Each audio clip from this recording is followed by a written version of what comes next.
Hey, what's going on? Today we're going to talk about how I ruined 4 rolls of film in an hour and a half. Awesome. Okay, first let me give a little bit of background on that statement.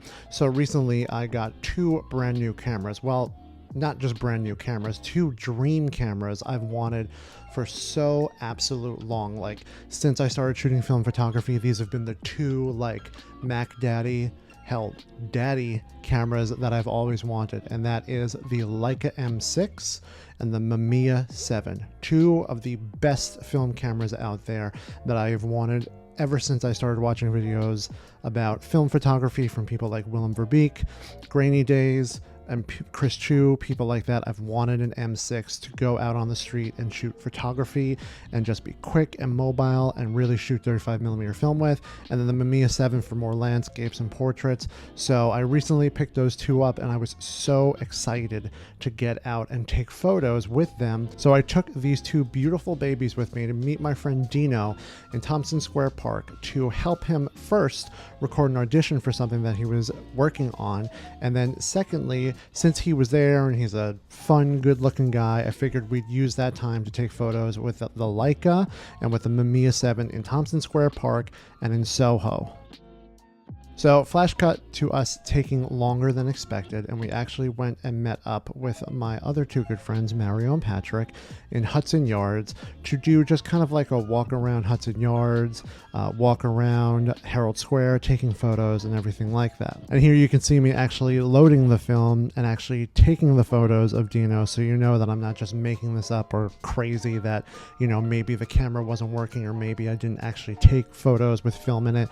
Here you can see that that's not the case. So we did that for, you know, like an hour or 2, and then in celebration of a good photo walk, you know, getting these 2 brand new cameras, we did what any 3 lads would do. We went drinking. And maybe it was because of the night before of drinking or something, but moving forward to the next day, I was at home developing them as I always do. I find that developing at home and scanning at home keeps all of my costs low for shooting film photography.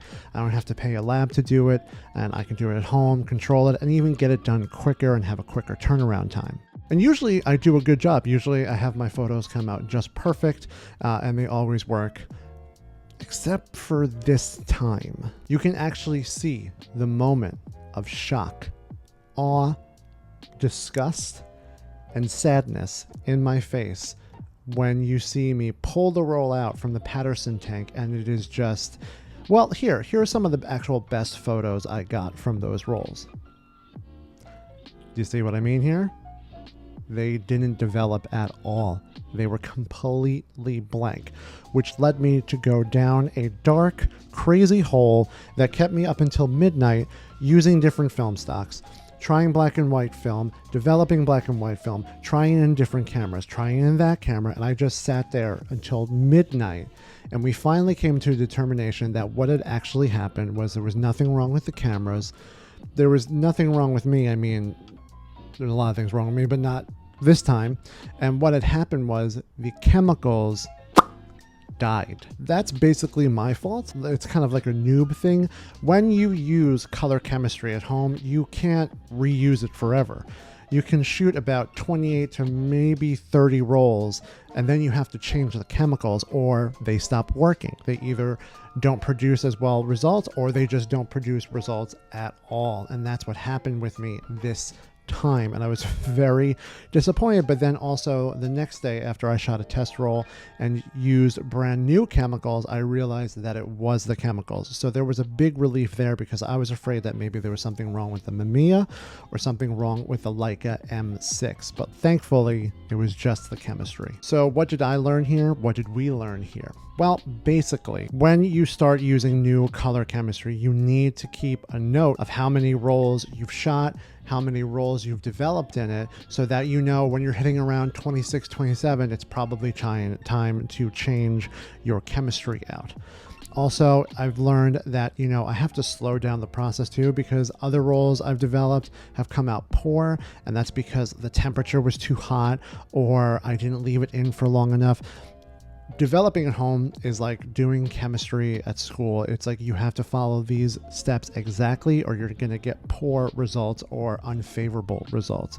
Moving forward, I'm going to make sure that I keep a note, make sure that the temperature is raised properly to the proper temperature, and then make sure to follow the steps to properly develop the film. And in doing that, I recently went out into Times Square and shot a roll of Portra 800 on my Leica M6 and came home and developed it with brand new chemistry, and I got beautiful results. I mean, granted, I was in Times Square, so you're always going to get beautiful results, but I was able to finally get good results through the chemistry and through my camera to make me feel more comfortable and that I was doing something right with the Leica M6. So it really does come down to just following the correct steps and the correct procedures to develop at home and get proper results.